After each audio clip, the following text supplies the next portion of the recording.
My name is Carlton Lou, and my question is for you.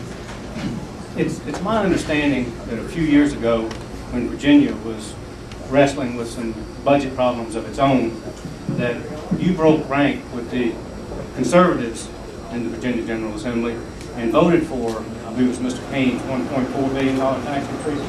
And I'd like to hear you explain it. I'm sure you have a good reason. Thank you.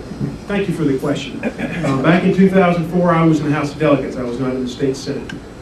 In Virginia, we have to adopt a balanced budget every 2 years, and that's our constitutional obligation.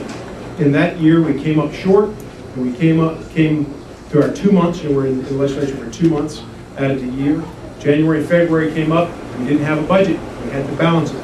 We got to March, April, May, and June. And we were looking at June 30th, and we were facing either a government shutdown or adopting a tax compromise. It was Governor Warner who was the governor at the time. He had proposed a $4 billion tax increase. I was in the House, and we had stood at zero.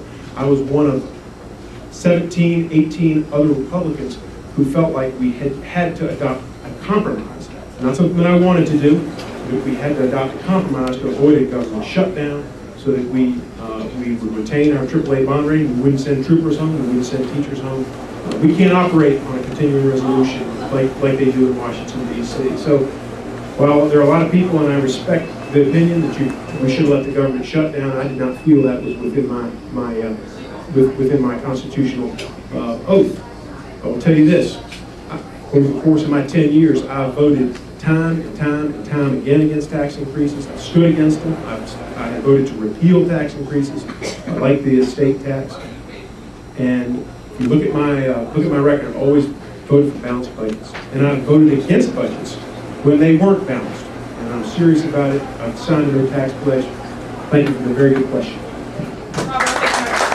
Departments, but we also have a security issue.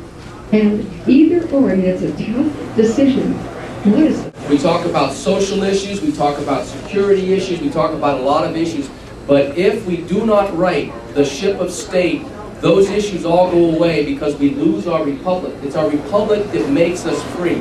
It's the Constitution that makes us free. So first and foremost, we've got to get this economy back on track so we can start getting people back to work and making them prosperous again. Number two, we have got to cut government spending and the size and the growth of government. There's no shortcuts here, but there's also no other options. If the government continues to grow unabated, then we will surely lose this republic because they'll find more and more reasons to take our rights away and to abuse the Constitution. Those are the first two things. Next, we need to become energy independent. We must start drilling off of our coast. I understand what happened down in the Gulf of Mexico. I tell people I'm in the aviation industry. If we had stopped at the first plane crash, we would not today have the safest transportation industry in the world.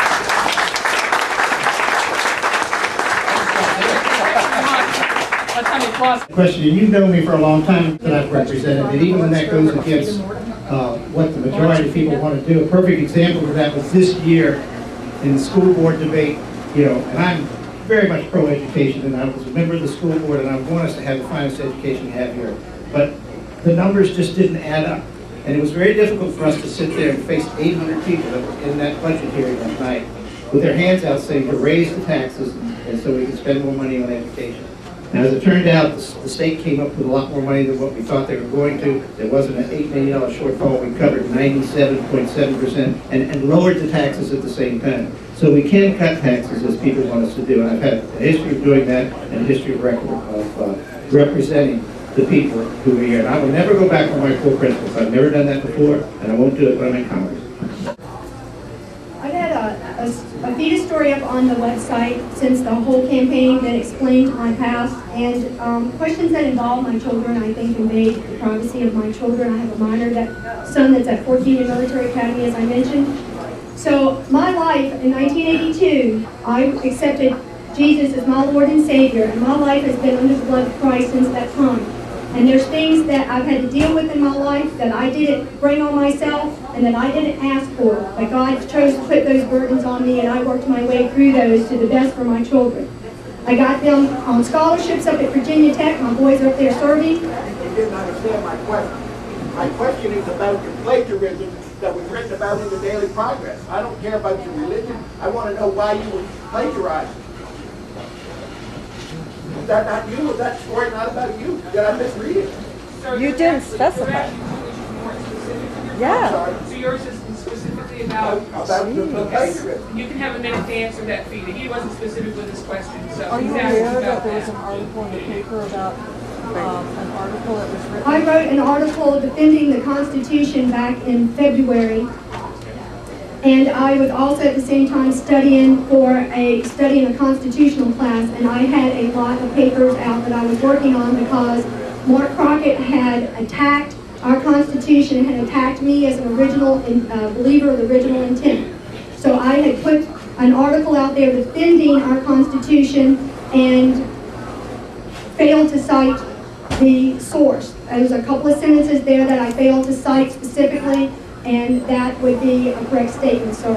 I do also want to point out that it was not pointed out by the paper. It was a letter to the editor, and I wouldn't think that they're generally scrutinized for that, but Mr. Crockett attacked me again. Mr. Crockett had also been over at the school board office using Freedom of Information Act to pursue information, and then he was also the one involved in the article taking it to the paper at a certain time in the campaign when I had just won the straw poll down at the 5th District. So, failure to cite is true. I did not purposely try to mislead or do anything. I was trying to defend my Constitution and defend the original intent of the authors with the information that I had from a constitutional study that I was working on. And that's what happened. It was used politically to try to tear me down. All right, thank you. Governor of New Jersey, who's showing us the way on cutting spending. What would you do in line with what he's doing, and what year would you take the budget back to? How far would you go back? 96, 98, 2000? What would be the level that you bring the federal government spending back to? 1776.